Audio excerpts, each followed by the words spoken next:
Pendant le confinement, les femmes se retrouvent en fait débarrassées du poids des regards extérieurs.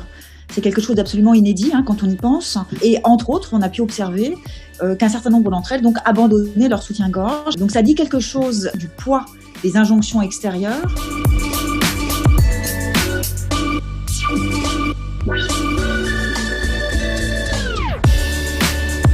Depuis l'apparition du Wunderbra dans les années 90, on a vu les soutiens-gorge devenir des sortes de nouveaux corsets d'une certaine façon, avec des renforcements de mousse, des coussinets, des armatures, des élastiques de plus en plus contraignants, etc. Donc il y a une forme en quelque sorte on pourrait dire de recorsettisation du soutien-gorge.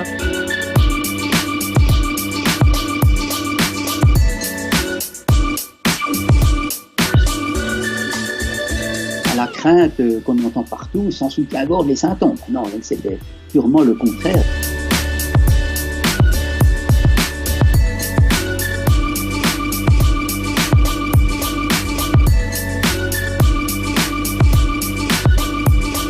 L'hypothèse majeure que l'on a, c'est que au départ, le sein est capable de s'assumer tout seul.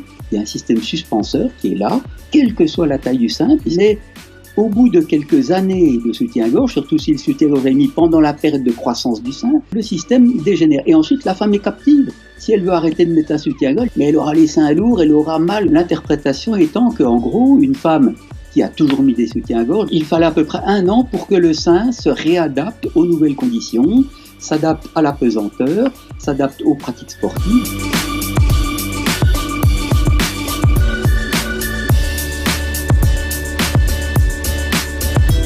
Il y a comme une sorte de cercle vertueux, c'est-à-dire qu'en se débarrassant de soutien-gorge ou en cessant de se maquiller ou en cessant de s'épiler, les femmes entrent dans une dynamique en quelque sorte plus saine et plus positive par rapport à leur propre corps. Elles se donnent en quelque sorte les moyens de découvrir leur corps tel qu'il est et donc du coup aussi de l'accepter tel qu'il est. Les soutiens-gorge, c'est pas seulement quelque chose qui les enserre ou qui peut les gêner ou qui peut les aider, mais c'est aussi un outil de formatage des seins des femmes pour qu'ils correspondent à un certain idéal qui s'impose à toutes, qui est un idéal quasi inatteignable. C'est la demi-pomme, c'est-à-dire un sein rond, suffisamment gros, pas trop petit, pas trop gros, suffisamment gros et ferme et haut surtout. Et donc ne plus porter de soutien-gorge, c'est d'une certaine façon aussi rendre visible des formes de seins différentes, des tailles de seins différentes. Dans tous les cas, ce qui compte, c'est de pouvoir chacune faire avec